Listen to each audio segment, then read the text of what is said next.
Are we ready, steady, go? I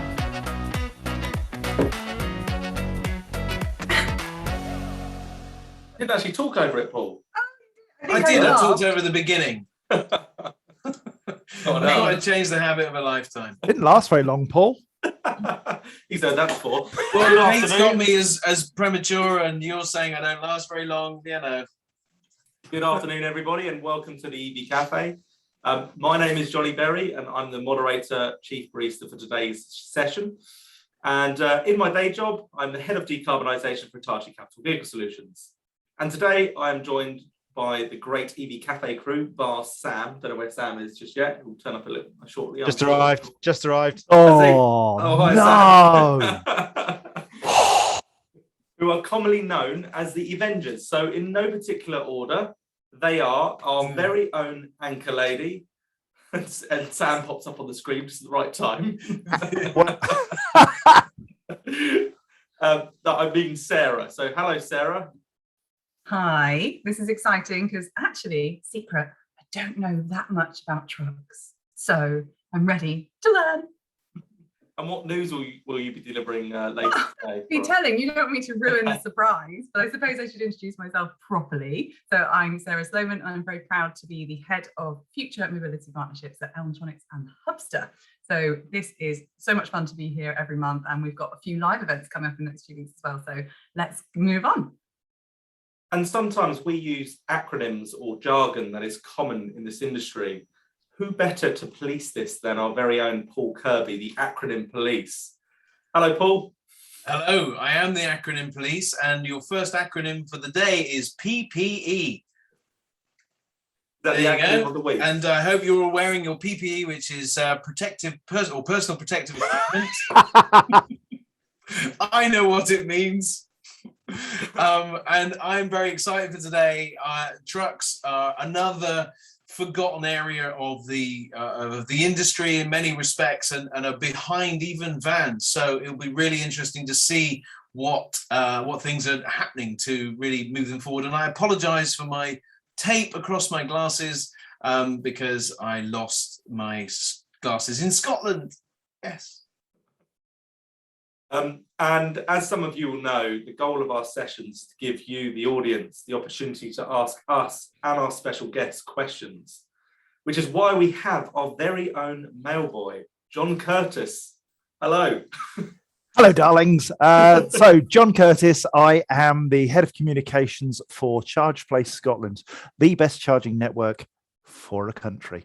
Thank you kindly. And I'm here today because, I did say that out loud, actually, because it's true. Sam has muted you by it. And, well, I do actually know Sam as Starsky, or is he Hutch? What's going on with that cardie, mate?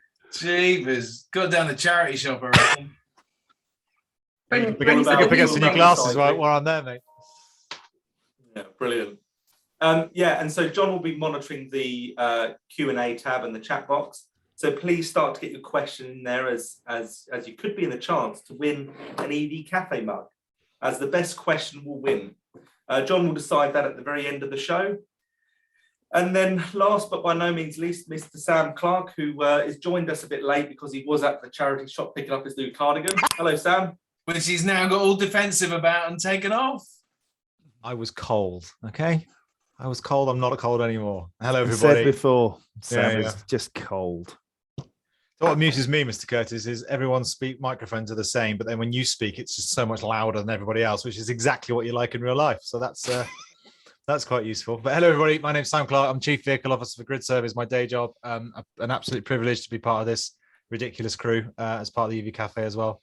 I too don't know much about trucks, to be honest, like Sarah. I mean, I've ran quite a few electric vans in my time, but the bigger ticket stuff is completely new to me, really, as well. And as Paul quite rightly pointed out, I don't know whether it's forgotten. It's just the more challenging end of the technology spectrum. But more and more, these things are becoming more prevalent in our overall supply chain. So it's a really, really important thing, because without it, we don't get our Amazon parcels, right? So it's a really, really important thing to discuss.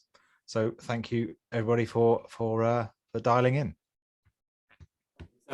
It would seem that we're actually all here to learn about trucks today. So what exactly is on the agenda? To begin, I will speak with the rest of the EV Café crew and we'll catch up after their lengthy journey around Scotland for COP26. And I will ask them the critical question: what is their commitment for our climate? On the back of COP26, the government has recently declared a ban on the sale of new diesel lorries beginning in 2040, and the smaller HGVs 26 tonne or under 5 years earlier in 2035, which is wonderful because these vehicles account for 7% of our global carbon emissions. But is it actually good for our sector, and are we prepared for it? So we've got, to start with, Tim Campbell, our kind of in-house truck specialist for today, to give us an overview. Then we will hear from Michelle Miles of ProGreen, who will tell us what kind of help fleets need to shift away from internal combustion vehicles and trucks. Finally, Phil Henrik from Teva Electric Motors will speak about their new vehicle, something I have personally been looking forward to myself. After our guest speakers, we will allow for a short Q&A and a mailroom section of the show to ensure that we answer your questions. We will, towards the end, we'll also go live to Sarah Sloan for the news round section of the show a bit later on. I'm sorry if you can hear my kids screaming in the background. I've locked the door and she's trying to get in. I'll tell you what I'll do. I'll post the agenda and the approx timings for today within the chat box in a moment. But before we get started, let's do some quick digital housekeeping. If you're on camera, if you're coming on camera today, then please raise your hand if you want to speak, so we don't cross over each other. We want to hear from you, so please communicate with us in the chat box. However, if you wish to come on air during the Q&A, kindly raise your virtual hand and we'll take you off mute. And as I said to you before, we love to be challenged, so please put your questions in the Q&A tab. And you know, you could be in for a chance to win a lovely EV Café mug. That's all I've got for now for the introductions. So over to the squad. John, would you like to start by kindly telling us about the role and sponsors, our sponsors and patrons play in supporting the EV Café, whilst I go and deal with my little one? Private life's your own. Well, yes, we'd love to mention our sponsors. So, My Energy, love, love, love, love, love, love. Kate Tyrrell is in the house from My Energy. His house. Oh, here we are. Yeah, Sam's got his Sparky out, or whatever it's called. And so has Sarah, and so has Paul. I don't, because the dog chewed mine. Sam also has a Tucker and an AA van because he's a kleptomaniac.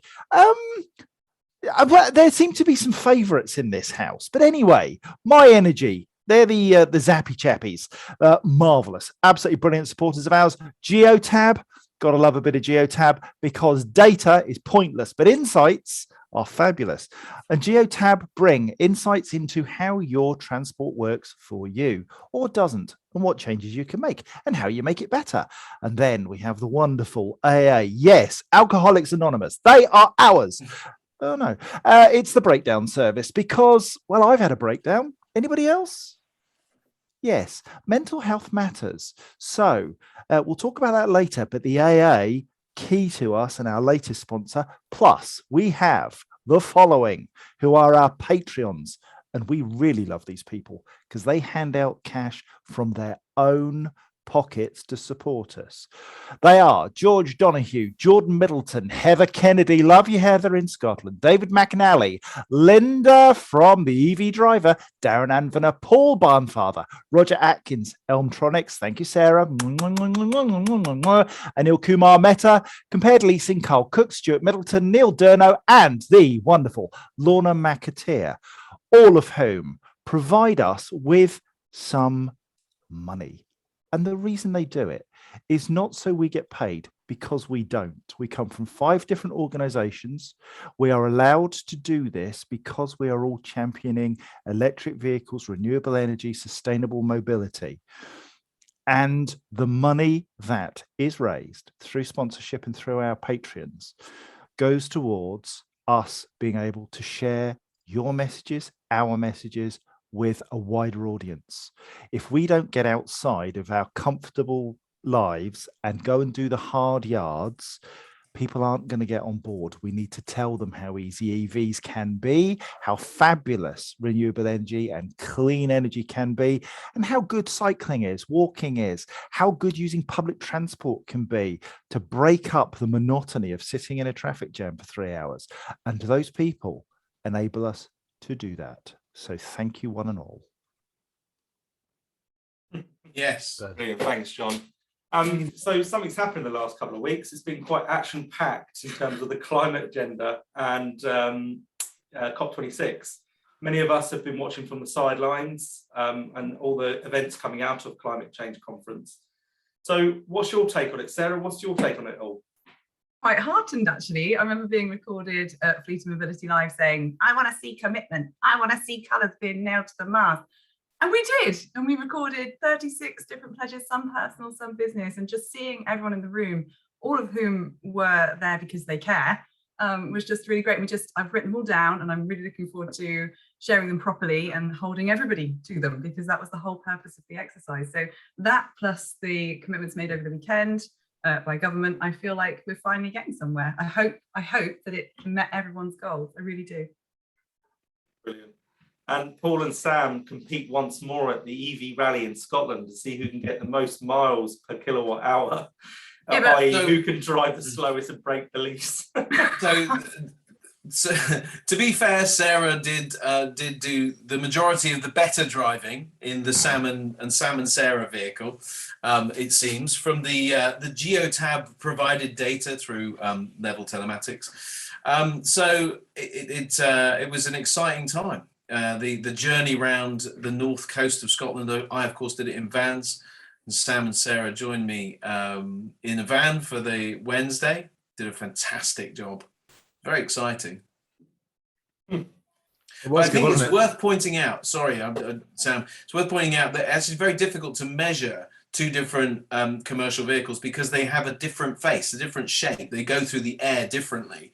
And therefore, every vehicle that is a different shape or a conversion or something like that, it will affect the miles per kilowatt. And so Sam and Sarah's vehicle will have produced a lower miles per kilowatt regardless. This is true, but I think it was cool that for those of us listening, don't know what we're talking about. Three of us were very kindly able to drive around the entirety of Scotland, courtesy of Greenfleet during COP26. So we travelled over 1,200 miles around the Highlands and Islands of Scotland, and I think whilst everyone else was busy rubbing shoulders in COP, we were busy actually doing something, and albeit it was as much for fun, but also for showcasing. And I think the fact that we managed to do that many miles to drive around Scotland, which is, charging is challenging everywhere, but it's certainly challenging in Scotland because there's so fewer points per mile for us to be able to tap into. But we all did it, we all got around, and we were all really, really chuffed that we're able to achieve it. So massive thank you to Greenfleet for inviting us to do it. And I have to say, Paul, my favorite day was the Wednesday, which was coined the Beast, because we had 368 miles to travel in an electric van. Back in my day, I was lucky to get from one side of London to the other in my first electric vans in early 2000s. So to be able to drive through the Highlands of Scotland and not be able to see another human, apart from Sarah, for about 100 miles in any direction, in an electric van, is just incredible. And it just goes to show how far we've come. So it was a real privilege to be able to demonstrate the art of the possible during COP26. And hopefully it will help to showcase to other people that it can be done. It was a great idea, I think, inspired from Colin Boynton, who did, brought it to life brilliantly to do something unbelievable. So that whole EV thing was central to it, and it was a real joy to do it. And I really felt a sense of pride at the end of it that vans had got round with quite so much aplomb. And also the other thing that came out for me was the sense of collaboration across the country, both with the people that we arrived at. Dean saying, do we talk about Ullapool? Well, yes, we do, because you know what? We arrived and it wasn't quite perfect, but boy, did the people just step up and try and help the best way they could. I mean, we were talking with the harbour master, we went up and talked to the local council, the water board, we were talking to everybody, and everybody wanted to help because they can see the value of the transition, and it was very exciting. John? One of the things that was a highlight for me was being up at the Arnold Clark Innovation Centre, and COP26 was really key for me, not because of what the politicians did and said, but that I met people who were truly committed to making a difference. And some of those were kind enough to make pledges for us. And I wonder if we could run VT, as they say, to show some of those pledges, because these are people that we know, people that we bumped into, people that are just sick to the back teeth of being told that it's all about the politicians and it's all about commitments from the great and the good. And actually, it's about real people doing real things to make a real difference. Oh, on that note, would you like to roll the tape? Yeah, I know. I've just got to talk amongst yourselves. I wasn't quite ready. Just make sure you click optimize the video and yes, I do know this. So while Paul's doing that, I think one takeaway I had from the EV rally, which is prevalent across everywhere, is we sort of we forced our own issue in a way, because we had a lot of vehicles trying to get to the same chargers at the same time. So we forced that, we created our own problems in terms of not enough chargers at precise moments. But what was interesting about that is the way in which we dealt with it, but also the fact that that also kind of demonstrates the real world, in the sense that's what's coming. And it sort of highlighted the infrastructure challenges that we've all got in terms of demand outstripping supply in the next few years if we're not careful. So it was a real interesting exercise in understanding how much we need to still improve the infrastructure and provide more chargers per location, which is not always easy to do, to facilitate the increase that we're going to see in the next few years. So it's nothing we didn't already know, but I think it's really interesting to have been able to sort of lived and breathed it for a week and understand, we've really got an awful lot to do with infrastructure. And I think, Sam, it's really important that we recognise that we're in the middle of a transition. This is not the finished product. And what came home to me was that we need to, make those steps continually and recognise that as, early adopters, we're the people that need to give the encouragement. And I mean, I was talking to my lodger last night, and he was saying, I'm just not sure it's going to cause me a problem. I said, Brian, honestly, you're going to get a problem from time to time. A charger won't work or this and that. But 95% of the time, you will sail through and you'll be fine. But there will be the odd problem. Let's not pretend that there aren't challenges.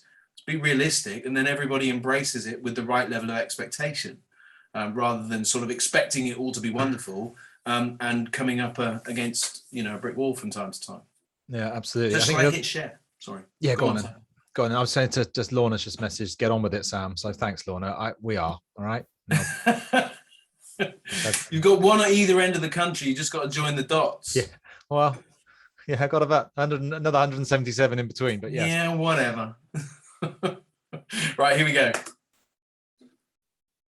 Hi, I'm Paul Kirby from the EV Café. Welcome to Glasgow for COP26. We're here taking pledges of commitment to action to move the needle on climate change. And what that means is what you're going to do and when you're going to do it.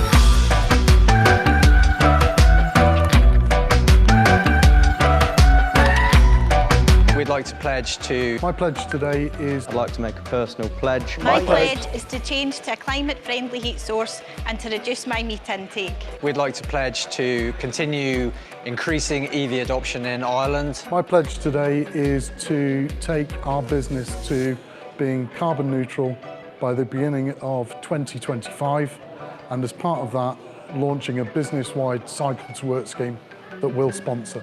We've already introduced 10 electric vehicles to our fleet, and we're committed to introducing as many zero-emission vehicles as we can in the near future. I pledge to help as many individuals, communities, councils and businesses to decarbonise their heating, their transport and their energy. There's lots of funding out there. It's just a case of finding the right funding for the right people. Okay, so my personal pledge to reduce my carbon footprint is to 1, reduce the amount of meat that I eat over the next 12 months, but to 2, it's to cycle to work at least 2 to 3 times per week. At Elmtronics, we want to encourage everyone to see COP26 as the opportunity to be inspired and take action. You could install an Easy One home charger on your home, even if you don't yet have an electric car, because you can use it for community charging for your neighbours as well. I want to try and help my friends, my business colleagues, my sports colleagues change their thinking and their behaviours on the journey towards net zero together. My EV Café pledge is to help my local grassroots rugby club be more sustainable through solar energy, battery storage and EV charging. As a parent of 3 very young children, my pledge would be around our consumption as a family, about sensible choices around food and food waste and toys and clothes and how we consume these things. So my pledge for COP26 is to reduce my business mileage significantly. I typically do 40,000 miles a year, and as part of my new job, moving into an electric vehicle, I will also be significantly reducing my mileage. The pledge from the AA, by giving power to electric drivers, is that we provide more high voltage train patrols on the road than anybody else. Jordan, we're here at an EV Cafe event. How important is it to be involved in events like this? It's hugely important, and it's mainly because everybody's from different areas of the industry. So whether you're competing or whether you're doing something completely different, we're all learning off each other and all low-key rooting for each other. So what about my pledge? Well, I pledge first and foremost to the van community. I am going to review all of the vans by the end of next year, so you'll know the facts for what you need to do and when you need to do it. And the second thing, we as a family have got a car to change in 2022. That is going to be an electric one, making us an all-electric family. Nice. I also have a pledge. I pledge to never let Paul share a video on the EV Café ever again. Please, that would be great. Thank you. Why? What was wrong with that? Well, you make sure to say that, Paul. It was pixelated everywhere, Paul. It was people's faces were blocked out at a certain point through the video. It was fine for me. I That's did all right, send a then. picture. It's like, I can't help that. Some great pledges on that video, but one we haven't heard from today is from Tim Campbell. So I'd like to welcome Tim Campbell back onto the EV Cafe. I'd like to also know what his pledge is and what does he make of the recent announcements from the UK government in COP26. Hello, Tim. Hi, Johnny. Hi, everybody. Hi, Tim. Yeah, I think I've got a little bit on what we're going to talk about on the truck side, definitely. My pledge is I've already got an electric L7E product. And as you probably all know, I live on a farm, we've got 1,000 fruit trees, so it's tractors for me. And I've got a couple of tractors, and we're looking at electric tractors at the moment. Farm Tech, I've brought a new one out, so we're looking at that sort of thing. And then the rest is a pickup. And I think maybe potentially there might be an electric pickup coming out next year.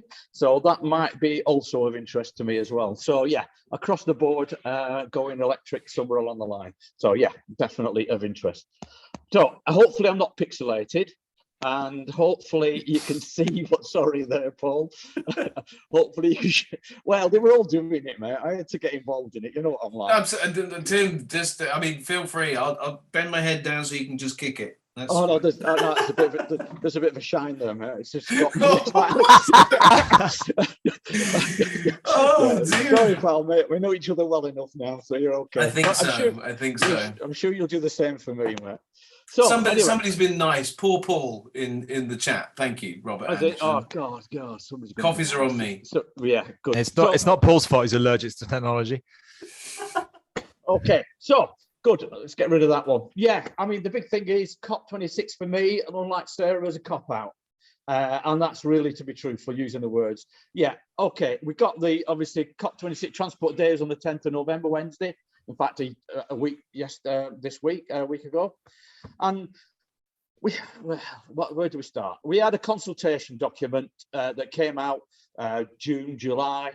Government, Department of Transport, they said they wanted the ideas in, Bob Moran and the team, Henry and everybody else, by the first week in September.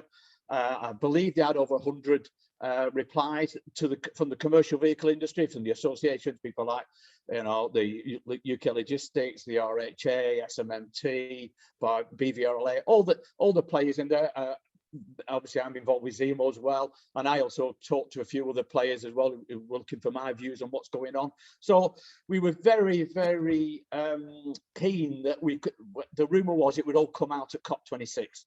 Basically, the government had taken all this 100, I think it's about 100 and odd ideas of what we should do, and they've not really given a reply yet. I believe we might get it by the end of the year. I think Bob Moran, I was at a Scania event, COP26 in Glasgow a week on Monday, and Bob was intimating that maybe it might come out by the end of the year. I hope so. So what they've done is UK will be the first country in the world to commit to phasing out new non-zero emission heavy goods weighing 26 tons and under.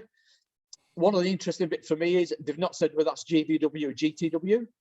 So we might see lightweight tractors. It's something that's interesting for me. I think for urban delivery, potentially. So it's basically 3 axle tractors that might be, and with all new HGVs sold in the UK to be zero emission by 2040. So it's interesting, first of all, they've done cars and vans in 2030 when Europe's doing 2035, the majority of Europe as an EU. And then the EU also committed to 2040, but we're doing something in 2035. So I think what we're trying to say to us as a country, we're trying to be anything between 3 and 5 years ahead of Europe in terms of what they're doing. So it's good that they're continuing on with trucks, but we've got some challenges. It's not going to be easy, but nothing was easy. And if you're going to do something, you know, if it's not easy, everybody do it. So I think for me, COP26, yeah, the basics are there. This is nothing that we didn't know probably about 3 to 4 months ago after the consultation document came out. So it's a bit of a cop-out still. So there are as many questions as there are answers on this thing. So us in the truck industry are looking at this saying, okay, how do we do it? What do we do? And it'd be interesting to see what Europe does, because obviously all our vehicles, nearly all our vehicles are registered. Certainly the major manufacturers are actually produced in Europe. So we're going to have a look at that. And as I said to one European manufacturer, do be careful if you create a vacuum in a market that's got a need. Do not argue if somebody else fulfills that need. Remember that comment for later on. So yeah, consultation on when to phase out the sale. That's what the Department of Transport look at. All these things, all those things behind have come out in the last 12 months, all looking at commercial vehicles in one way or another, and how we do it, what we do. We are actually, it's unbelievable what people are doing. And the good thing is, I mean, I've signed now more NDAs in this last 6 months than I've done in 16 years with clients who are really now saying, hey, I'm interested in what's going on. And we're getting a lot more companies, PLCs, particularly with sustainability at director level. So again, we are going through this sort of thing where they're saying, okay, then it's not just the logistics company or the transport they're getting involved. We actually got sustainability, and we're putting it at director level, board level within many PLCs. So again, we're really looking at, so they're looking at trucks as well. This is a whole thing. It's the automotive industry. We're always the last trucks, and by that also trucks and trailers and all sorts of different other specialist vehicles in terms of that. So again, we're moving forward. If we look at what we've got, look at this. I know I've only got 5 minutes, so you know what I'm like. John, keep control, yes. So these are all vehicles that theoretically are available. Some are on trial. We've got some vehicles on there. I know I put Tevra at the bottom there, if you can see. I know that Phil's going to talk about Tevra later on, so I've kept those out of there. So don't get upset, Tevra. But, you know, we've got Volta, who've just said today, they've got a press release coming out today. They've got the design verification. They're spending a lot of time in France because Paris is going to go 2025 zero emission. So they see a hell of a lot of potential for that sort of vehicle over there. But we've got everybody. We've got DAF, we've got Eactros coming along, second generation. That's doing with 300, 415 kilowatt hour batteries, doing 400, around 300 kilometers, 400 kilometers. We've got Fuso, which is, I think, just gone over its 300 vehicles already available. So again, done a heck of a lot. That's probably the most, probably on production side, the most produced electric vehicle around here anyway. Renault are doing a hell of a lot. They've just finished an EV around the UK tour to match him with COP26, Carlos and his team at Renault. And then we've got Scania did a heck of a great big thing there, where they were opening a dealership in Glasgow at the same time as COP26, which was the first zero emission carbon neutral dealership in the UK. So we're talking some serious stuff coming along there. And Volvo doing a heck of a lot, Volta and MAN. So don't think it's all vans, Paul, and don't think it's all all you car people. For goodness sake, we in the truck industry are doing a heck of a lot, and we're behind the scenes doing everything. Because don't forget also, as I said to Paul earlier on, I think I've said it before, we can, you know, if we get a decent truck like we've got there with the Actros, we can get 11, 12, 16 tons, 11 or 12 tons payload on that. That's equivalent to 7 or 8 vans going into a city. So we will have the option ultimately, and they can drive at night time. So we're changing the percentage, changing the way we're operate, but it also changes the operation of a business. For vans, it's bad enough, but for trucks, that's serious stuff that we have to do. And so we've got to do a lot of work. We're looking at 3 areas. We've got what key ERS, electric road systems, Catenary. This is a Scania there. You can see there, it's basically like a tram. We've got UK have agreed. We are now doing a trial in the M180. I think it's about 20 miles, I can't remember, 20 kilometers, where we're going to actually put Catenary up there. It's one of the things. So at Scania, I think along with Siemens and a few other players, Davis Bowen's involved in that. We're actually going to be using that and seeing how that is. So we're going to be having a road with Catenary above it. So again, so look at that. Hydrogen. Hyzon. I was last Tuesday. I went from Glasgow on Monday. I was in Holland on Tuesday. Thank God, because we've closed it down this week. Looking at Hyzon, and they take donor chassis, glider chassis from Holland, from DAF, and they put then hydrogen fuel cell in there. Great, you know, American stroke European country. I actually drove that vehicle as well. They let me drive it, so that was brilliant. And then top there, we've got Mercedes-Benz Daimler Gen H2. I was in Stuttgart last month driving that, or in that electric truck. I drove the e-Actros, and also got the ability to go into the test vehicle there and actually then see water coming out of the tailpipe on a hydrogen. And then DAF, they're not going fuel cell. They're using hydrogen to power, just like CNG and LNG, and then using a normal diesel engine. So again, we've got some really innovative ways of doing it. And there's trucks, because of the size of us, we've got to look at different ways. And last but not least, if you look at it, and this is my 5 minutes up, I'm sure, John, before you start. Infrastructure, our challenges are infrastructure, whether it be electric, whether it's hydrogen, whether it's electric road systems, commercialization. We are still a factor of 3 to 5 more. I wasn't going to put the numbers in, some serious numbers. You think vans are expensive, Paul? We're talking major 6-figure sums going up to $500,000. So we've got to look at commercialization, how we get that through. You know, for rule of thumb, we're looking at 80,000-90,000 for a diesel. You're talking 300 to 450,000 for the equivalent. So we've got to overcome that issue. We've got to overcome. Government have got to help us. It's seriously and looking at that, and also. It's a transition yet. We won't be there. We'll be slower than the rest of you guys and girls. But so we'll start still looking at plug-in, drop-in fuels, HVO, CNG, LNG. We'll still have its way to play as we transition, because we're transitioning over a longer period than yourself. That is it in 5 minutes. Oh no, it's probably not 5 minutes. Now. It wasn't 5 minutes, Tim, but it was worth every moment. Unbelievable. Well done. Forget kilowatts and speed of charging. It's all about words per minute. And Tim, you would be an ultra fast rapid charger. Yeah, exactly. Yeah, supercharged Tesla one, 150 kilowatts. But yeah, so I've crammed it in for 5 minutes. Hopefully that'll be great for discussion over this next hour. I hope. Yeah, thank you. Start, Tim. It sounds like it's moving very fast in both what the fuel is and how it's delivered, as well as product choices. Yeah, we've got a matrix, and the matrix, and I always say it's a Rubik's cube. It's a case of what do you carry and what does it weigh? What's your location and how many miles do you do? And if you take those as a 3D map, and that's what I talk to a client in case, and you pick certain things. There is not one silver bullet, and it will be a transitioning. So everything's in play at the moment. Everything and nothing at the same time. Sam. Yeah. Are we doing questions now, Johnny, or later? Yeah, we can. We've got a few questions in the Q&A tab, so we can go through them. Before we do that, though, I just want to mention a comment made by Jamie Fretwell in the chat box. Yeah. Cool. They've said 4 million kilometres covered by the global fleet of zero-emission Fuso e-Canter trucks, 300 trucks worldwide, including double-digit numbers of UK trucks and UK operators. So I thought it'd be worth pointing that one out. But questions from the team, and then we'll go to the mailroom.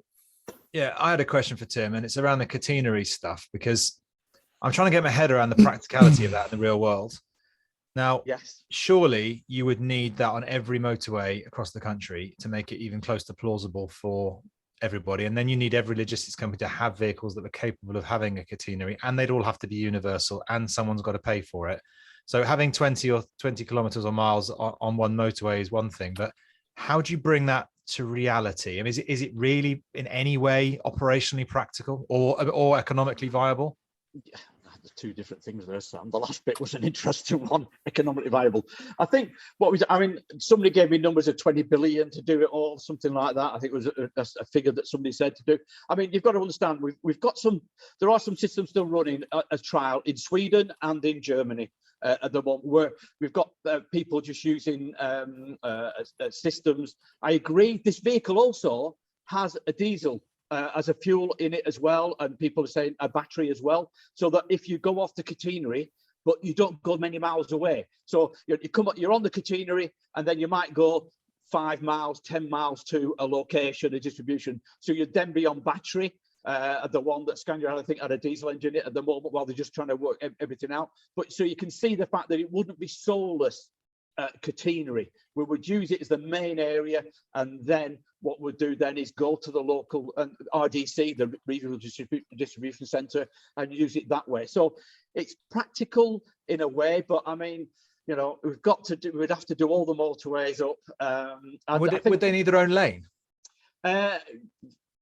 Yeah, I mean, looking at dedicated, I've seen the dedicated lanes. You look in Germany, there's Stuttgart, there's a route down there, and I've seen the one in Sweden where they've got an island, I think, where they're using it at the moment. It would be a lane that you would actually use. You'd probably end up being that fourth one, mate, that everybody's using a smart motorway.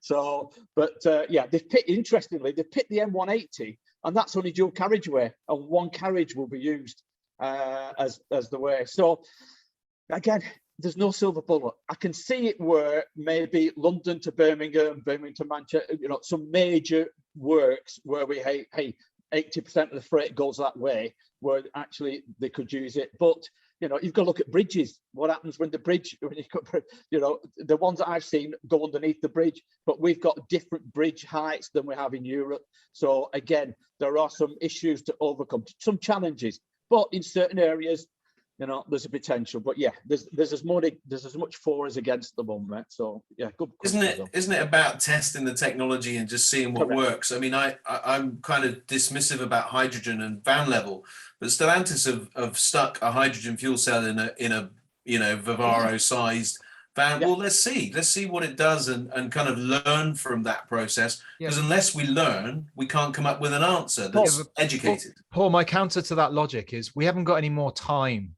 to constantly try different versions of innovation. We've got to work with what we've got, otherwise we're not going to fix the planet. But how do you know what works? Well, I don't know, but there's no solution. What point do you go, well, okay, catenary sounds great in principle, but it's going to cost 20 billion and every bridge, every lane's going to have its own. It's just too complicated. Like, forget it, park it. It's not going to work. Let's focus all the time, effort, innovation on electric trucks rather than something that is probably 10, 15 years away, by which point we've broken the bloody planet anyway, excuse my French. So is there an element of just needing to sort of slim down a little bit in terms of what's actually practical and reality? I think the market will make its own decisions, Sam, as always. In the end, economics will come into it. I think at the moment, we're just trying everything as an industry. You've got to remember our batteries aren't 80, we're talking up to 600 kilowatt hour batteries. Yeah. So that's a lot of weight to carry around. At the moment, we're talking 300 to 400 kilowatts. Some manufacturers next year are going to bring out 500 to 600 kilowatt hour batteries. Those are serious batteries. Whereas a catenary, you only have to have maybe an 70 or 80 kilowatt hour battery as well. So you've got to look at that. And again, it's application for us. It's application. What's the mission? What's that vehicle doing? And so I can see. I see what you're saying. I'm not really on board with it, but I can see where somebody wants to try it out on a trial base and say, hey, we've been there, done that, worn the t-shirt, and it doesn't work for us. And then fine, we can get on with it. And to be honest, the money that they spend at the moment isn't a fortune in relative numbers. We're running out of time, so we'll open the mailroom a bit later on. Exactly, that's it. Tim, you're welcome to stay on. Just a quick one. I noticed Graham Negus is on the call from Renault Trucks. So a bit later on, I'd like to invite him to come off mute, tell us a bit more about their products and maybe their recent tour in the electric trucks. Yeah. But for now, it's time to welcome Michelle Miles from ProGreen. Welcome to the EV Café. Unfortunately, her camera isn't working this afternoon. But hello there, are you there, Michelle? I am absolutely. Yeah, apologies, guys. It looks like that so many Zoom meetings has actually ruined my laptop. So apologies for that, but possibly a blessing in disguise, depending on which way you want to look at it. So harsh. I know, but at least it was me that was saying it. So if you don't mind, guys, I'm just going to share my screen with you all. Okay. So what I'm going to be doing today, guys, is just giving you a bit of a brief stop into the work that we are doing on specifically on the truck side. So as a business, Prohire have always specialized in electric vehicles, sort of like in the background. There's, we've got the likes of Pat Skelly, who have been with the business for a couple of years. His knowledge goes back sort of like 20, 25 years of experience. And what we've done is we've kind of homed in on that, and we've developed the ProGreen division. Now, the ProGreen division is ultimately all about electric vehicles from cars through to the HGVs, but obviously today very much focusing on that alone. Now, I'm not going to spend too much time working through, obviously, COP26 updates. I think we've kind of been there and done that now. But if anybody wants access to the information, then by all means, drop me a line and I'll be able to share that with you. Now, as an industry, as a business, what we're looking to do is work with companies to future-proof their fleet, really, by whatever means necessary, be it electric, HVO, hydrogen, hybrid, etc. It's pretty much whatever suits that business. But we go beyond, much more beyond the actual physical vehicle itself. We have a number of projects working on at the moment that I will briefly introduce you to if you haven't already seen it on social media, where we're working with the companies in supplying the vehicles, but also looking at the infrastructure side of things. So, for example, if we're looking at an electric vehicle for the customer, then we're working with a number of our partners on understanding power into locations, installing the right chargers, not necessarily just for now, but also the future-proofing side of things. So it's also always trying to think a couple of steps ahead. It's all great that we think about where we are now, but where we're going to be in 5, 10, 15, 20 years time. So it's kind of future proofing the number of vehicles that you might have, the types of vehicles that you might have, and making sure that you've got the ability to be able to support that from an infrastructure point of view. Now, through the relationships that we've got with our partners, obviously we're able to offer a telematics solution that allows us to determine the suitability when transitioning specific vehicles that take on certain routes across different parts of the country. So what we do is, with this telematics solution, we fit it into a diesel vehicle, be it car, van or truck. We monitor it and we analyze it for a number of weeks. And what that does is it actually allows us and gives us the data to understand if that vehicle had been electric, for example, what could have actually been achieved. So instead of working on what the customer might like or what they think it might need, we're actually working on hard facts and data. So we're able to transpose that data from diesel to electric and get an understanding of what can be achieved, and actually also what the right vehicles might be as a result of that. Now, while we're doing all that work in the background, we supply that to the company as part of our service, and obviously work very closely with them in building the most appropriate vehicle from a spec point of view. Obviously, there's a lot of things that need to be considered when we're talking about alternative fuels, the implications and the effects that it has on payload range, and the impacts that has on the business model for companies. But that's something that we work really closely with them on. Gone are the days where you could literally drop a vehicle, hand over a set of keys, and the driver would just jump in and go off on his merry way.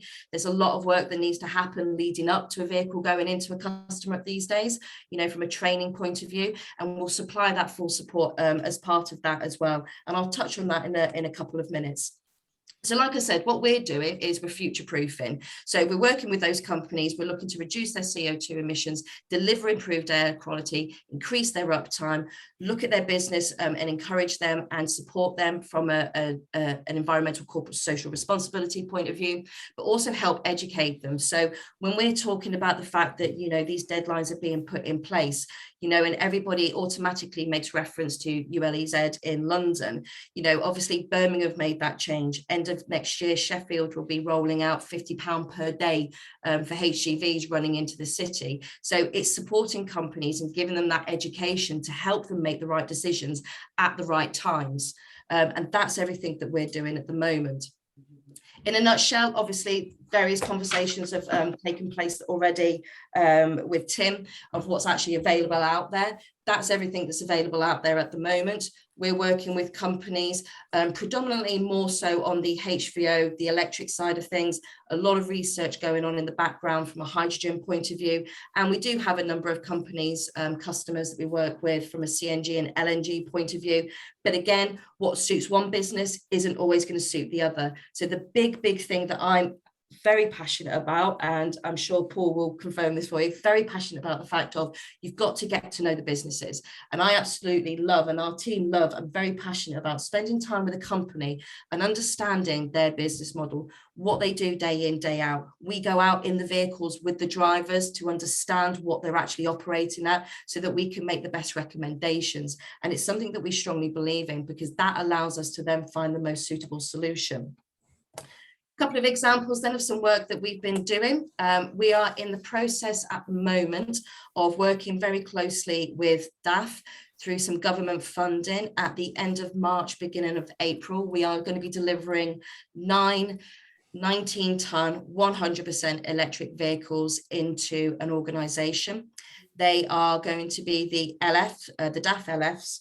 They're going to have the Gray & Adams insulated body, carrier fridge, Delandia tail lift, and obviously they're going to be fully fitted with DVS equipment.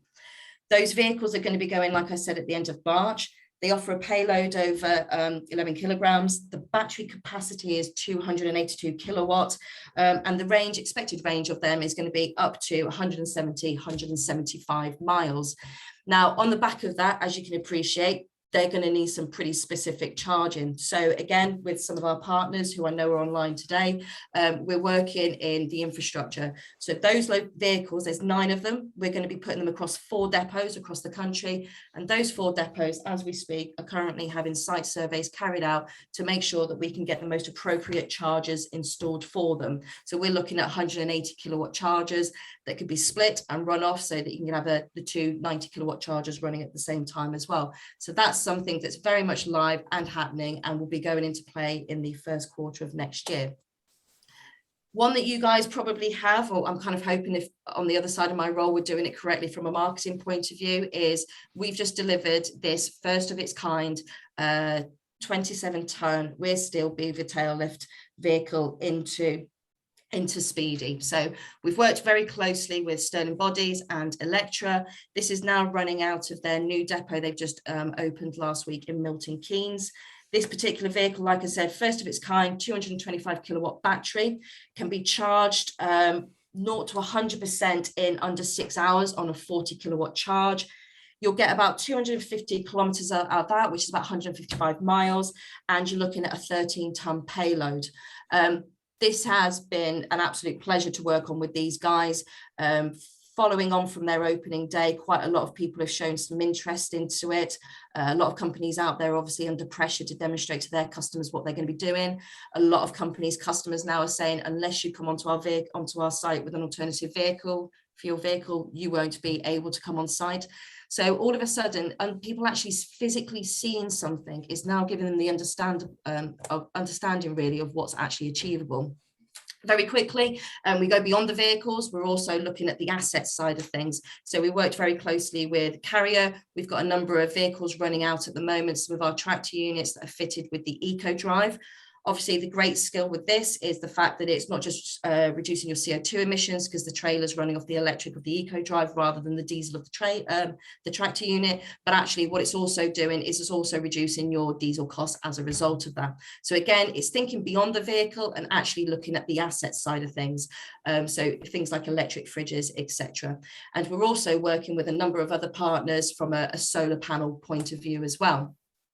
So in a nutshell, obviously everything that we do with the support of our partners. So the likes of EO Charging from an infrastructure point of view, Geotab, obviously from the telematics, Trailer from a solar panel point of view. And when it comes to the HVO, Green Biofuels are the partner that we work extremely closely with.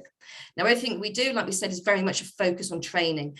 Guys, as a business, it's very good that we sit at a board, you sit at a board level and we sign the documents and we drive the ESG policy and we commit to reducing our CO2 emissions, but it's got to be very much part of your business structure. So your team have got to buy into it. Absolutely everybody in your business has got to buy into it. You can put electric vehicles on the road all day long, but unless you get the drivers understanding what it is you're looking to achieve, you're not necessarily going to get the buy-in, and it's absolutely crucial that you do to make sure that the innovation works. As a result, we have a training centre which we have purposely built to be able to offer this kind of support and training, not just on the vehicles, but the infrastructure, the charging, and any of the assets that come with that. A project that I'm working on for next year is our training ability. Won't just be on Zoom, it won't just be in our training schools, but we'll also be able to go to depots and kind of have like a bit of a on-the-road working school that we can help support companies with.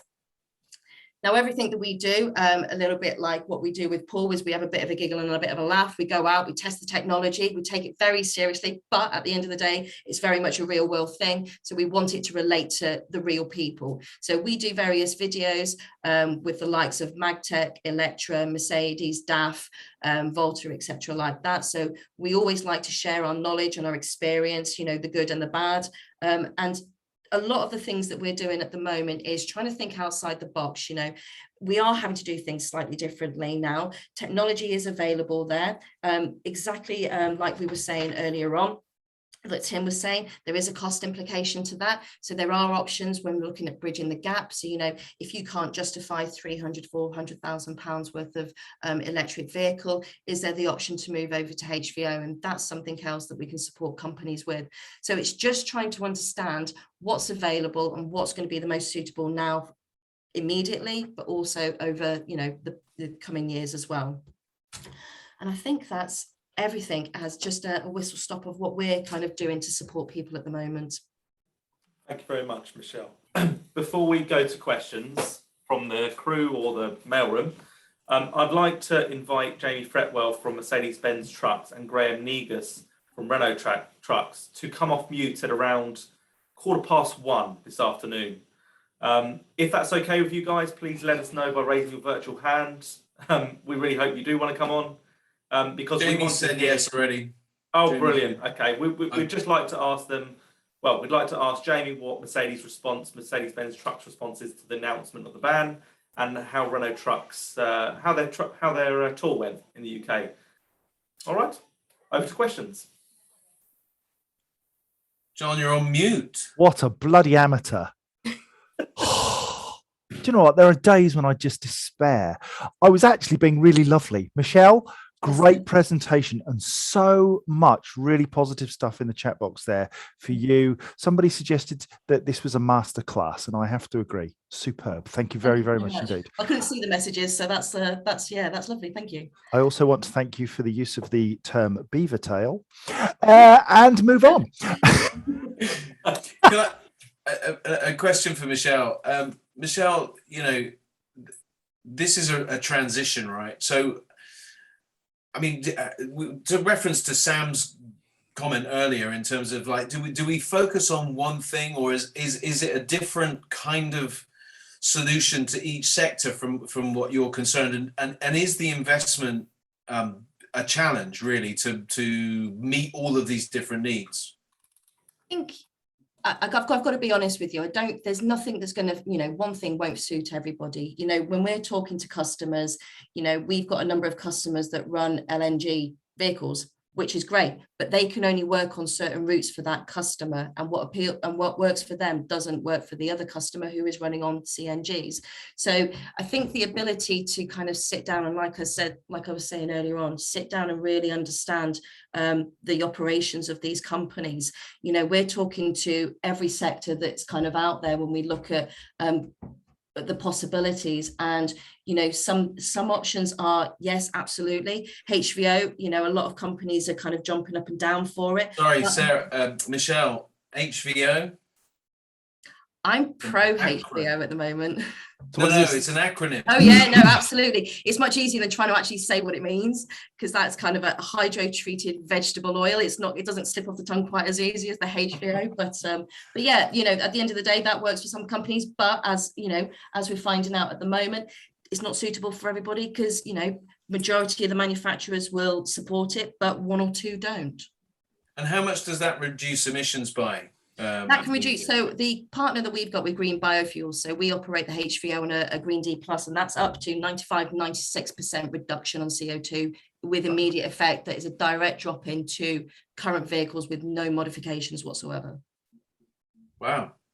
So that is, you know, to be able to do that for a company who doesn't necessarily have the ability to invest in other areas at the moment, it's a short-term solution that gets them on that journey of actually demonstrating their commitment. Oh, that's really good. There was a comment from Darren Newman in the chat box that I was looking at, and it suggested that burning hydrogen, Tim, as a fuel in an internal combustion engine produces emissions. Is he gone? Yeah, no problem. I know Darren. He's a good mate. I've known him for 30 years now. So yeah, I think this is the zero tailpipe versus LCA life cycle analysis, and I think definitely, and I think like Michelle said, that HVO, they've all got the place to play with us, and what it comes into the fact that HVO can be slightly more expensive than ordinary diesel. So again, the margins, you're talking some manufacturers, some logistic companies are working on 2%, 3%. That could actually have a major effect. But in the end, like I said, sustainability is becoming more important than anything else. And people are putting budgets in for a sustainability budget that I'll say, okay, then we'll pay the uplift on the HVO so that you can do it. So I think more and more we're seeing this completely change in terms of how we look at the vehicle, how we look at logistics generally as well.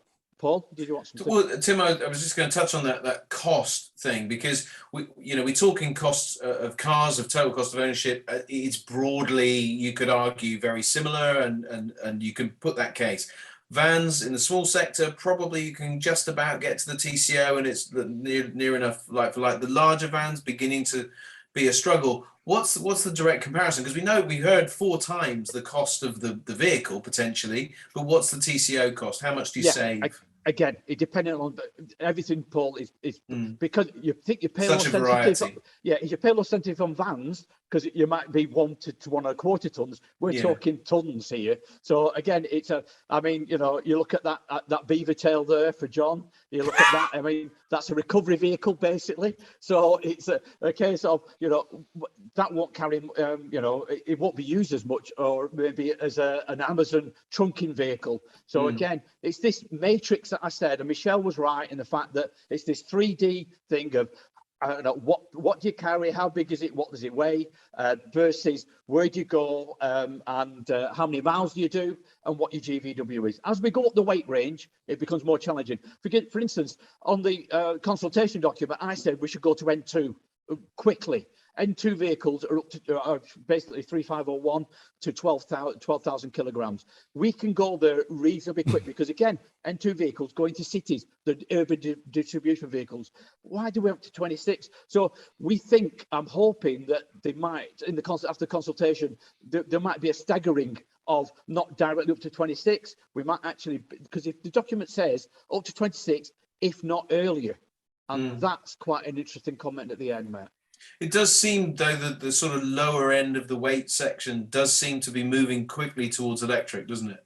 Yeah, and we should. I mean, Jamie's got with EFU, so it's probably the only 7 off to the LF is around, but it's been, we should really be looking at this 7.5 to 12 tons, looking at urban distribution vehicles.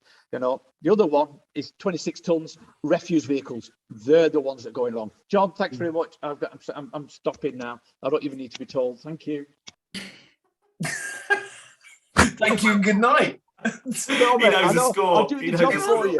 I'm doing the job for you. Tim, the thing is, it's not my job. I no longer wield the big clock. That's it's Sam, but Sam's clock's not as big. Yeah, Sam had one job and one job and failed. Anyway, it's now time to bring on Phil Henrik from Teva Electric Trucks. Gotta love a Teva. Gotta love a Teva, It's John. about a new vehicle. And just have to say hello to Julian Mentz's mum. Hey! Hi, Julian Mentz's mum. Hi. Whoop, whoop. Sorry, Phil, you have Anyway, no sorry, idea Phil. what. Absolutely. John already has our advertising jingle for us, don't you, John? Gotta love a Teva. There you go. So good afternoon, everybody. Phil Henrik, Sales and After Sales Director at Teva. So I'll just quickly share my screen and talk you through a very brief presentation as to what we're up down in sunny Tilbury in Essex. So you may or may not have heard of Teva. We've been going for 8 years now, and we actually have vehicles on the road. Our founder, Asher Bennett, was a submariner in charge of developing propulsion systems. So he actually took that diesel electric system that's typically used, submarines are either nuclear. I wouldn't advocate a nuclear truck, but he took the diesel electric technology and he put it into trucks. So we have, for example, 15 trucks running with UPS in the UK. So if you look at the way they service Birmingham, for example, they will leave the depot in Tamworth, which is about 30 miles north of Birmingham, run down the A38. That range extender is controlled in the cloud.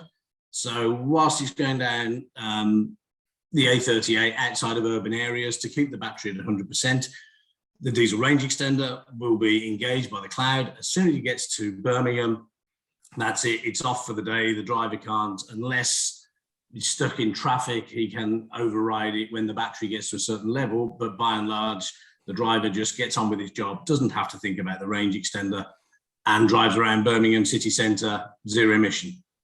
However, even though we know our trucks are cleaner than a standard diesel truck, diesel is finished. Diesel is over. We're seeing the death, the slow death of diesel.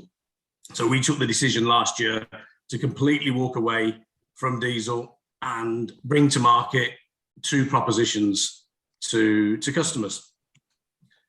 So what we want to do is get the right truck, right electric truck for the right duty cycle. So we have a choice. We'll bring to market a choice of a pure electric truck or electric with a hydrogen range extender in the form of a fuel cell. So it's key to remember that the principal source or the source of energy that always turns the wheels is the battery, the electric battery. The hydrogen fuel cell is merely there to top up the battery as we go along. So our first truck, which we'll launch next September, and we showed at, we debuted at the Freight in the City show, is a 7.5 ton pure electric, battery electric truck, 110 kilowatt battery with a range up to around 200 kilometers. So ideal for the city, great for that urban delivery. But we also recognize for a lot of fleets, 200 kilometers is not enough range. And that's where the fuel cell technology comes in. So, the idea, again, I can't stress enough, is to the primal source of energy is from the batteries. So it enables us to put a small hydrogen cell acting as a backup generator effectively for the battery. And that will then deliver us a range of around about 400 to 500 kilometers. So that's the basic proposition. In terms of the range that we will be bringing out, so as I and there's a picture of the truck there, as I alluded to earlier, our first vehicle is the 7.5 ton BEV, which will be launched start of sales September 2022. And that will have a range, I said, up to 200 kilometers, a payload of around about 2.1 ton. But we're currently in prototype stage. So we've passed through, people like Graham Negus will fully get this working in the same sector. We're at confirmation prototypes. So our next stage with this vehicle is pre-production vehicles. So we're not far away now from being able to give customers some demonstrators. That payload, however, obviously there's a weight out target. Unfortunately, when you have batteries, despite taking out an internal combustion engine, you have a shed load of batteries going in. There is a compromise on the payload. What we'd love to see the government do, they're given obviously a derogation on an 18 ton. And look at that for perfect timing. Someone at my front door, they'll have to wait. If we could get a derogation from the government on 7.5 ton, that would make things a lot easier. 6 months after the BEV comes the fuel cell, the BEV with a fuel cell. Again, same payload, range of up to 450k, March 2023. So we'll have pre-production vehicles available for testing for customers from October next year. Following that, 6 months after that, so there's a stagger of 6 months per product, we will launch in September 2023, the 12-ton. So again, same technology, battery electric with a hydrogen fuel cell, with a payload of around 6 ton, and available for testing in June 2023. And finally, in March 2024, we have the 19-ton again with the fuel cell payload. It's going to be around 11 to 12 ton. Again, a range of up to 450 kilometers. So that's what the range will look like: 7.5 BEV, and then 7.5 ton, we say Rex, 12 ton Rex, and 19 ton Rex. A brief range extender, indeed, and a quick whistle tour, contact details there. That is the truck. As I say, we now are working with 16 development partners, 8 in the UK and 8 across Europe. So they're in the process of actually coming down to our new factory. That's not a photoshopped, that is a real truck outside our new factory in Tilbury. So they're in the process now of visiting the factory and seeing and getting to drive around our premises one of those trucks.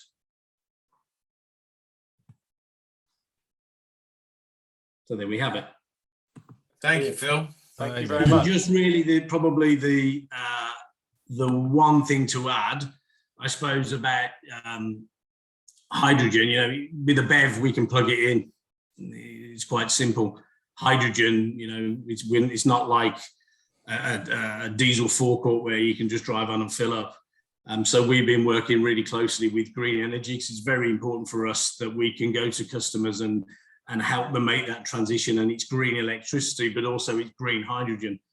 So we work with several, on a global basis, energy companies. And initially, we will probably look to deliver, obviously on a TEVA truck, zero-emission truck, but deliver green hydrogen to our customers. And we can go from, you know, dropping a trailer off and picking another one up, right the way through to they can have an electrolyzer in their yard. Paul. Can I just ask that Tim and Michelle come back online for the rest of the show, and we'll go to John in the mailroom to ask some questions to you all. We only have about 7 minutes before we need to go live to Sarah in the newsroom studio. Paul's got a question. Just a quick one, and I don't think we've got time to answer it, but it's around hydrogen, and we've mentioned green hydrogen. We know there's brown hydrogen, blue. Somebody said there's like 14 different hydrogen colours. I'm colourblind, so I'm screwed. Turquoise, pink, there's everything. Yeah, and I think this is a real concern for me, and there's a lot of things there's a lot of education required. But I think, you know, in this case, perhaps focus on green being best, right? Would that be fair? Absolutely. You know, I think there probably is going to be a transition we're almost waiting for the energy companies to catch up. So there may be a period initially with some customers where they're being supplied with blue hydrogen, but, you know, we will only work with people who have a roadmap to get to green.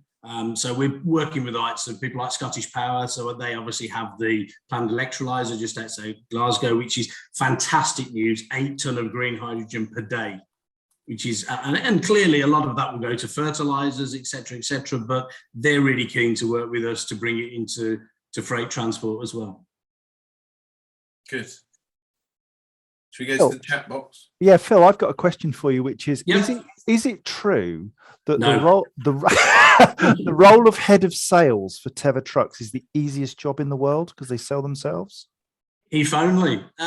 We have, I think really we were the best or worst kept secret. You know, we kept the secret too well. I think showing the truck at Freight in the City sort of made people sit up a little bit, and it's just gone crazy ever since. So I think, as I said to you before we started, I have a 20-minute, I have to go in 20 minutes to look at my European recruiting. So it's gone crazy, and the interest is phenomenal. But isn't it great that actually a manufacturer have waited till they've got something they can put on the road to to kind of Well, break that- cover? yeah, we're although the business is 8 years old, we're a new leadership team, and we're sort of going through that process of actually developing a culture within the business. And one of the key pillars is and that's come from Asher, our founder, is be authentic, do what you say. So there was no point really with coming out with some sort of fancy photoshopped images of a truck.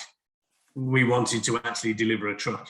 And so we're on track for September 2022. And I think it's fair that. to say you've taken initial feedback as well, particularly around the range extender and the diesel range extender, and just moving as quickly as possible to full electric or range extended with another zero emission solution, which is excellent. We've talked about it, Paul. Up until probably the back end of last year, we were looking at an improved diesel range extender to reduce emissions. But the feedback we got from customers, people saying this is absolutely great, but we just don't like diesel. So we took the decision, right, let's just forget it. We'll do a BEV and we'll do a hydrogen fuel cell as a range extender. And just coming back to our earlier question around hydrogen, Paul Barnfather's helpfully put the National Grid Energy Explained hydrogen color spectrum. So if you're wondering like me what all that is about, then just click Paul's link in the chat. Just seen, Darren, only very quickly, Darren Newman's just saying that 98% of hydrogen is from fossil fuels. I mean, again, just to re-emphasize, that's why we want to work with people like Scottish Power, who are using offshore wind, the likes of Vattenfall, who are using offshore wind to make green hydrogen to deliver to our customers. And Tim, I interrupted, sorry. No, mate, I've followed you for 8 years, man. I went to the original place that you all started off at. Indeed. Yeah. And you've always been known for that. I mean, you were known for me, the first lot that geofenced. That was really where you came along, and you've been and you seem, I know you did raising some cash earlier on this year at the beginning of the first quarter, around or second quarter, so you've really now made it, and you changed the team completely from what I've heard. Nearly, there's a couple of you still in there. I know Dave and Richard are still and there, Richard, you'll know, absolutely. I know Richard. So it's great to see a UK company, and you've got a great new factory, I believe, in Tilbury. Well, Tim, open invitation, and you know all the guys on the panel, open invitation to come down and see the new factory. That's fantastic, mate, because it really is good. So it's great. It's a good news story for UK business. Thank you. Thanks, Tim. Panicking. Yeah, no, we'll come Sorry, back John, to questions. I'll shut up now. No, that's all right. It's interesting to hear. I mean, we'll come back to questions in just a moment, but it's now time to take a break and listen to Sarah Sloman deliver the news round. So live, Sarah, let me spotlight you. Bear with me. What could possibly go wrong this time? Everything. Well, good afternoon and welcome to the EV Café News. I am Sarah Sloman. It's lunchtime, please pay attention. COP26 has come to a formal end and world leaders have agreed upon the new Glasgow Climate Pact over the weekend. Aside from the all-important pledge gathering exercise executed by the EV Café crew and all our supporters, partners and sponsors, other global nations have now been mandated to formulate and publish their updated NDCs. Now, don't worry, Paul, the acronym for these are out and about. NDCs are nationally determined contributions to the Paris Agreement. Now, these must be published in time before COP26 begins in Egypt in 2022. And anybody looking to travel sustainably, I suggest you leave now, otherwise you simply won't make it. Talks around phasing out fossil fuels seem to have turned into more of a chat about the phase down of unabated coal. Now, unabated coal is coal produced without the use of technology to capture the emitted carbon. So it's all still a bit gross. COP26 president said he was deeply sorry, as the language listed in the pact had been watered down. And basically this means that fossil fuels can still be exempt under the new Glasgow Climate Pact if combined with technologies such as carbon capture. I mean, better than nothing, maybe? Definitely a soz from me. Meanwhile, governments, vehicle manufacturers and investors have signed a declaration committing to working towards 100% net zero emission vehicle sale by 2035 in the leading markets and later 2040 globally. And the UK was one of 15 countries that signed a separate pledge to aim for 100% zero emission sales of trucks and buses by 2040. So lots happening there. And thank you to the 30 plus businesses and individuals who made pledges with us last week. But now let's go to our local news feed, the infamous chat box. The chat box is the topical barometer of the EV Café News. And this just in, for those that missed it, our very own first ever Patreon, Neil Durno, has just started his new role at SSE. So huge congratulations to him. And also happy 60th birthday to Mark Griffin. You are a wonderful, wonderful advocate of the EV Café and all things sustainable transport. And we look forward to attending your takeaways from COP26 at the ITT Hub at Farnborough International Airfield next week. And finally, Paul Kirby, EV Essentials, #FanGeek, the very one. Tell me, how can we do all of this globally without burning coal? Back to the studio. Well, Sarah, do you know what? It's a great question because I was so encouraged as we went around the Scottish Highlands. Yeah, so a place where there's not a lot. There's no power. Well, there's power stations, obviously, but what I loved seeing was the hydro. So there was hydropower at Loch Lomond and Ben Nevis, and apparently more coming there. There was wind farms all over the place, although they were shrouded in clouds when we finally got there, and it was kind of windy and wet, but that was okay. And we know that there's tidal power off the north coast of Scotland. And so what encourages me is that there are a lot of ways where we can get renewable power without having to burn coal to drive the trucks and vans, and cars as well, that are going to be going around. So I'm greatly encouraged. Me too. This is a global issue, right? And obviously, in the UK, we don't use a lot of coal anyway. Our national grid isn't supported by coal. So I think globally, it seems like a little bit of an excuse, or just offset it or unabated it. I don't know. That was the only thing that I will agree on being a cop out. And the very fact that they apologised and said, sorry, very sorry, shows that everybody knows it's not the right thing to do, but it's just the only way probably to get buy-in from the world. Could I kindly ask that Tim, Phil and Michelle come back online? Just let you know I've allowed Jamie and Graham to talk, so you can talk, guys. Hello. Hello. I'd like you to all join in for the last 15 minutes of Q&A. So, which is going to be led by Paul because John needs to shoot off. Oh, I'm going to say goodbye. I need to just check Paul's pronunciation. Lomond. What's the word before Lomond? Loch. Good man. Thank you. So I've got to go. Take care, everybody. And remember, gotta love a Teva. Thank you, John. Bye, John. See ya. Thanks, John. Great to have you on. As always, bringing a smile and charm to the session. And now you're stuck with me. I didn't see that coming. Anyway, so we're gonna welcome Graham and Jamie. So Graham, we know that you did your own road trip as Renault Trucks while we were bouncing around Scotland. You were bouncing down the country and blocking a few charge points, I hear. But anyway, we won't come on to that in too much detail. Graham, tell us, how did the tour go? It went. Can you hear me first of all? Yes, we can. It went absolutely brilliantly.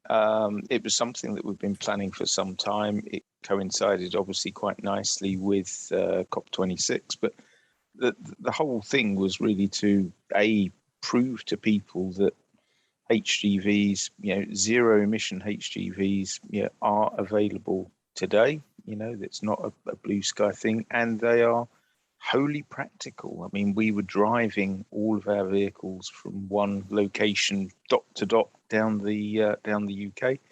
Started in Glasgow and ended up in London via the length and breadth of the UK. So it was a great way to actually see not only the customers, but also to share with our dealer partners, what's out there. And we've already been selling them. So, I mean, many of them were already familiar with them, but there's nothing like taking the actual product to the people. And I think the other thing which was really unique was, people will sometimes get in a vehicle and drive it round an industrial estate and say, oh yeah, this drives well.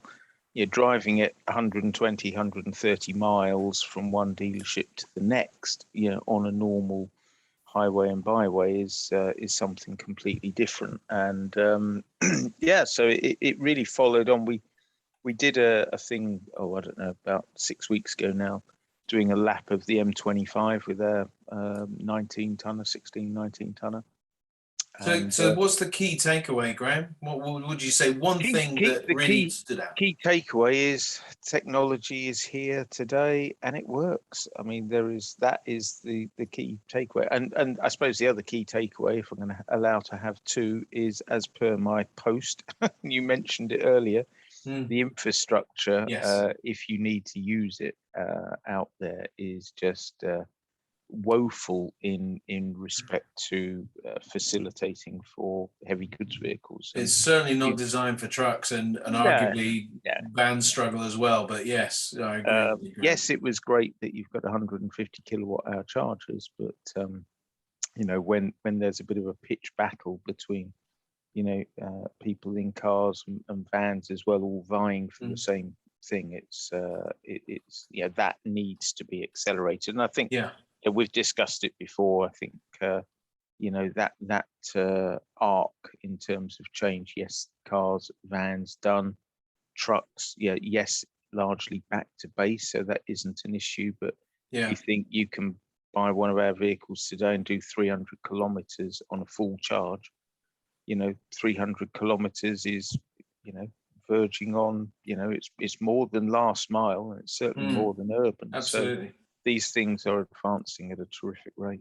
Great, thank you, Graham. That is absolutely brilliant. It's great to see trucks doing that sort of tour. And Jamie, to come to you, obviously this announcement that manufacturers need to end production of diesel vehicles by 2040 and replace them with zero emission. How has that been? Was that anticipated, and how has it been received by Mercedes?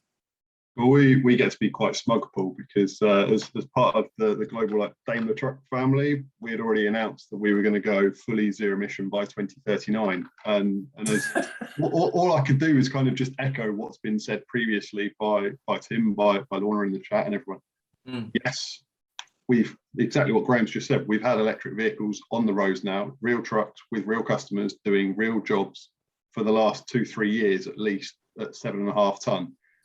Phil made a great point saying, yep, we got 2.1 tons of payload in our tether and we'll be able to get 200 kilometers. We'll hold our hands up and say the little e-canter that was at the end of the COP26 EV rally, it's only got 100 kilometers of range, but it's got a 4-ton payload. So you buy a truck because you need a job doing. This is what Lorna has said crucially, it's about the right truck for the right job, right power source, right everything.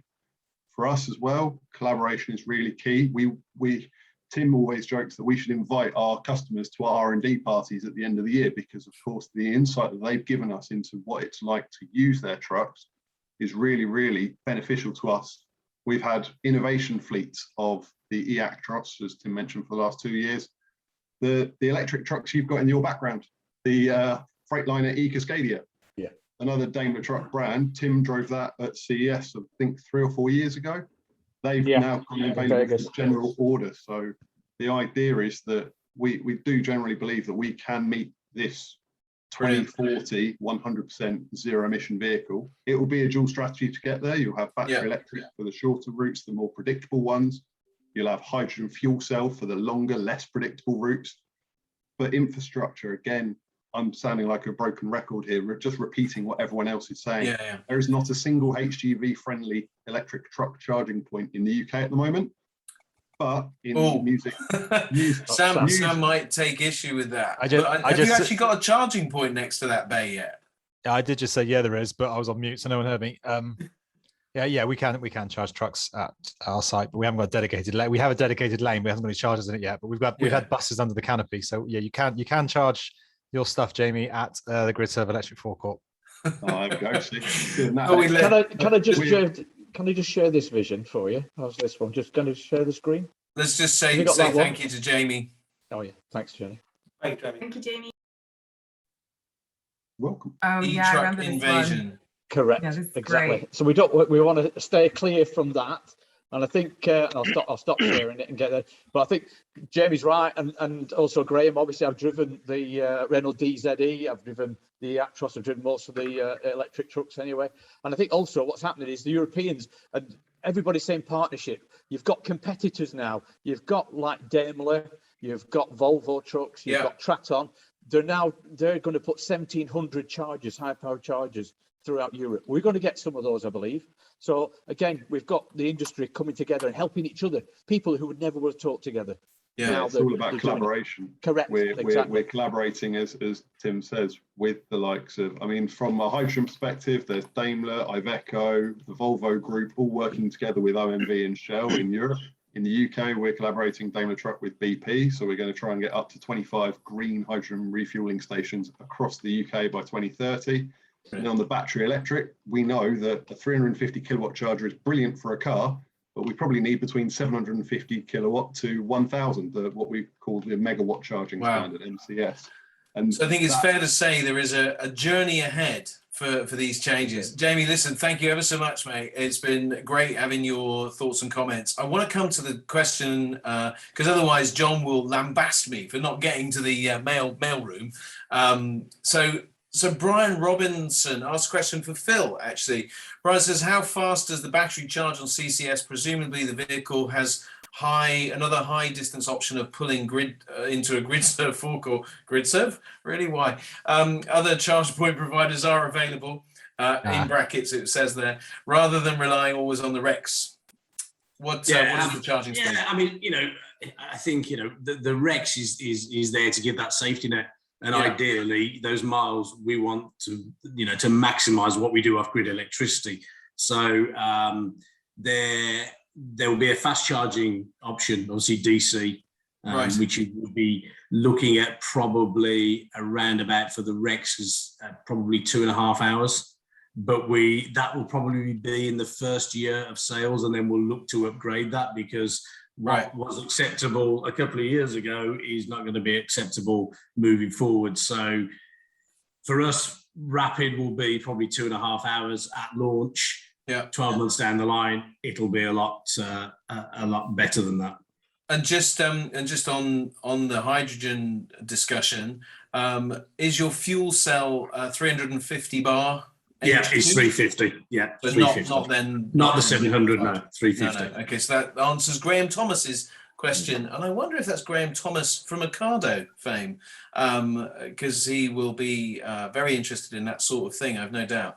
So hopefully, Graham, that answers your question. And there is another interesting question from Michael Barton in saying, how many hydrogen fueling stations are there for trucks? Well, I mean, you might as well just say, how many fueling stations are there? Are there, full stop? Absolutely. And, and that comes back to the point that, that Jamie's just made as well, the investment that's going on, but it is an infrastructure, and it is quite a way out. And that's why we've taken the decision to work with energy companies to get the fuel to fleets who want a decent range on a truck and want to go zero emission. And Tim, do you think that bunkering is likely to be more of a viable solution with regard to hydrogen, or do you think it will be stations like we know traditionally? I think we'll have a hybrid. We'll have some rapid and we'll have some hybrid. We'll have hubs. We're looking for hubs. So transport hubs where we will have a mixture of electric and hydrogen, and obviously just solo hydrogen, solo a battery. But I think nowadays we've got to start looking at industrial units, industrial states. And instead of having everybody wanting to take off the grid or the DNO separately, is to start having some grown-up discussions, get the grown-ups talking and saying, okay, why don't we just build one at the top of the place and we'll do that. And so I think that in certain areas will be the way to go. So hubs is a way, your depot charging, agree. Instead of having our fuel bunkering, we'll have our hydrogen or we'll have our electric, and it will depend on the operation. One contract will be electric, and for the same client, another contract will be hydrogen. So you've got to be ready for that mixture. Excellent. Well, guys, that brings us pretty much to the end of our time. So, Johnny, let me hand back to you, unless there's any comments or questions from Sarah, Sam. Paul, seeing as John's left, would you like to award the winning mug for the best question? Oh, gosh, right, best question. Well, whilst you do that, I'll have a little think about that, Paul. I just want to run by what we're doing in the next month or so. So we are at the IGT Hub next Wednesday live. If you're interested in joining, please reach out, or Mark, please put the link in the chat box again. You can start registering now for our Christmas special, which is on the 15th. Should be a really good session. We're also live at the London EV show, I think the Business Design Centre. And I think that's on the 14th, 15th and 16th of December, in case you want to come and see us and listen in to our live shows. And last thing I want to say is that we will be announcing our 2022 dates, webinar dates very shortly too. So look out for that video announcing this. And that's it from me. So, Keith Woodcock, he asks the big question. We didn't ask it because we'd already kind of touched on it, but he's asked the question in the chat about green hydrogen or a mixture of both or the myriad of options. So I'm going to give Keith Woodcock the EV Cafe mug. So Keith, if you could send me your details, we'll get that over to you very shortly. But listen, it's been a great session, hasn't it? And I'm really encouraged by the positivity around the commercial vehicle sector, the focus on the road to zero in terms of transport, and that's really exciting from my world. And I know next month we get to deliver Christmas. Yes, we do. And that was John's idea as well. Deliver Christmas, and it's all going to be about vans trekking in and out. But also we're going to touch very importantly on mental health. Particularly because van drivers are a particular area of vulnerability towards poor mental health, and Christmas is a time where, surprisingly, mental health kind of comes into focus very much. So we'll be highlighting and celebrating freedom from mental health problems. Say goodbye, everybody. Goodbye, everybody. See everybody. Bye. Thanks, guys. Bye. Thank you.